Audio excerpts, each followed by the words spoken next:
Hello and welcome to the Live, Love, Laugh Lives with myself, Cheryl Chapman, where I'm speaking to some incredible human beings, or if you like, human souls having a human experience, looking at how they live their lives, what they love, and of course along the way we'll have a few laughs. And so today I am going to introduce you to someone that I call my twinny. A little bit like the Twins film, you might notice there's a slight difference between us, but we'll get to the reason why I give her this title. But who are you, please, and what do you do? My name's Sandie Duggan, and I'm an author, recently published in January of this year. I'm a recovering opiate addict, and I like to just spread a little sparkle wherever I go, and I like to spread some hope and inspiration. Brilliant. Good stuff. And I first met Sandie at an event. I was on stage. She came up to me at the end, and I should have known that she was from the town where I was born because she's so tiny. The reason why I'm not so tiny is because I left there when I was 2 years old, I think. There's something in the water, originally from Fleetwood in Lancashire. And we just had it was just a surreal moment, wasn't it? We were talking about it yesterday, weren't we? So so Sandie walks up to the stage. I'm on stage looking even taller than Sandie now. She's looking up at me. And what did you say? What had happened to you before we met? Oh, well, I remember it well. We were in London at the time, and it was a public speaking event that you were talking at. And I had been out of rehab probably about 10 months by then. And so I was pushing myself out of my comfort zone and starting to do new things. And so I sat there on the fourth day and thinking to myself, why the hell am I here?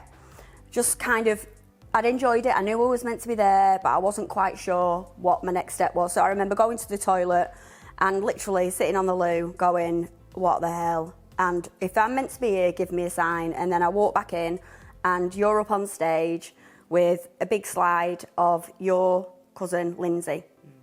And instantly I recognised her, and I'm like, my hairs on my arm stood up, and I'm like, what's going on here? And as you carried on talking, I realised there was a connection there. And the way you were talking, the way you were speaking, and what you were offering was just an answered prayer for me.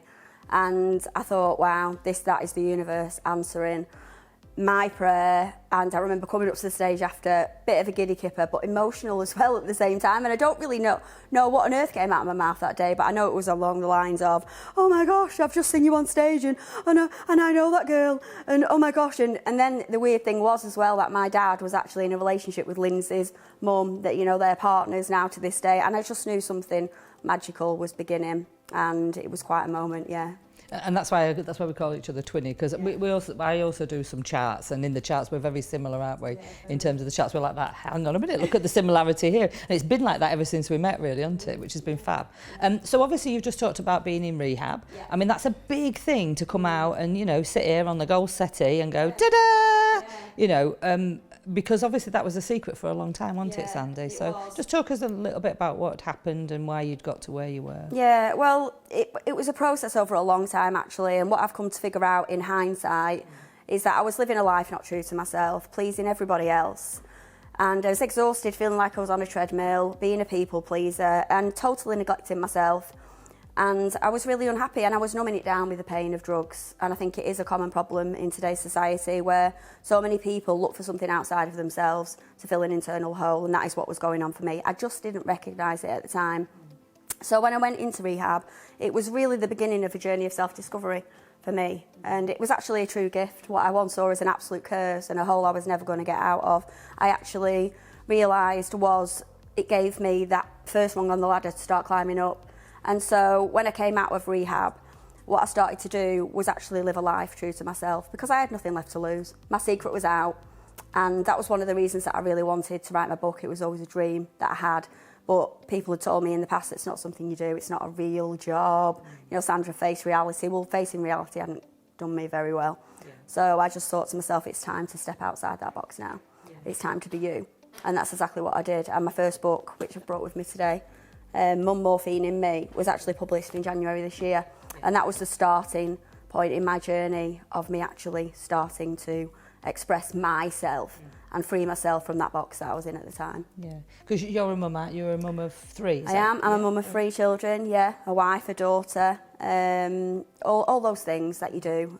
But at the same time, I was, like I've just said, I was just looking after everybody else, and I'd got lost somewhere underneath all that noise, all that chaos, and totally neglecting what I needed. Very good at looking after other people. That's why I was so good at keeping it a secret. But it kept me stuck for a long time, because actually I felt ashamed and guilty, because from an outside perspective I had everything. You know, I ticked all the boxes on my list. You know, I had a beautiful house, I had a lovely husband, I had 3 amazing children. You know, I had jobs, I had plenty of money, I had good health, amazingly. And so it was really difficult for me to say that I was actually struggling. You know, I was so scared of judgment and that people would stare at me, and I was hiding behind this mask of being okay when I really wasn't. So that was really hard for me to actually put my hands up in the end and go, I'm really struggling, this is where I'm at, and I know it shocked a lot of people. Yeah, that's it, isn't it?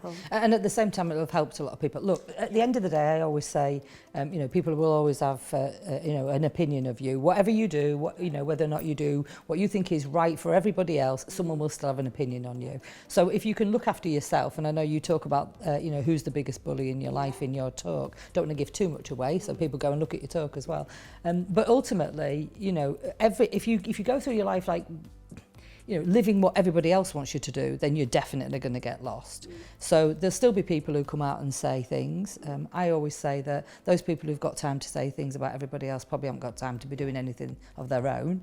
And it's just the way it is, you know. So what people think of you is none of your business, really, but that's a big thing that holds people back, isn't it? Really big. Yeah. It did me for a long time. I remember hearing that quote, and my first reaction to it was, what do you mean? It's none of my business. Well, actually, yeah, it is. If they're speaking about me, then it is my business. I was so defensive, and it took me a long time to realise, well, that was for my benefit, to not get caught into that, and to actually realise that it doesn't matter what anyone else thinks. What matters is how you feel about yourself, and believing in yourself, stepping into who you are. And people will always have an opinion, and very often those that have an opinion and those that you're triggering, I've come to realise to have more compassion. It's taught me to be more compassionate and more loving, because I can now see something in them. And I once felt I was once in that place, and so I can say I know that they're hurting, and it's not about me, it's about them, and that's brought me great freedom. Yeah, Brilliant. So in terms of what you're doing now, you help other people, you do lots of Facebook's live, you know, you're talking to people that have been that are in rehab, that have been in rehab as well, and supporting them as well, because obviously that would have been you know, you benefited from that type of setup. You've written your book, which is great, so we know what you're doing in terms of like living. We can tell you've got a passion for what you do. What makes you laugh? What makes me laugh? Well, once upon a time, not very much. To be fair, it was heavy, and so another thing that this has brought me, actually, I'm using my word actually. I like the word actually. That makes me laugh. But I can laugh at myself now, and I never could before. I was quite serious. I lost the joy, and now I can laugh at myself finally, and go, it's all right. It doesn't matter, because those things that we get wrong, we all have them in common. And little things, it can be anything. I can laugh about me cleaning out a toilet, and there's, you know, you're worried about little things like if someone comes round and there's a pube on the loo. Well, we all get pubes on the loo. We all have these, and it's actually when you open up and laugh at yourself, others can relax around you and they can laugh at themselves as well. So I like to laugh at myself. That also brings me a lot of freedom to laugh and enjoy the moment with other people as well. I'm more relaxed. I take time to look and take in my surroundings.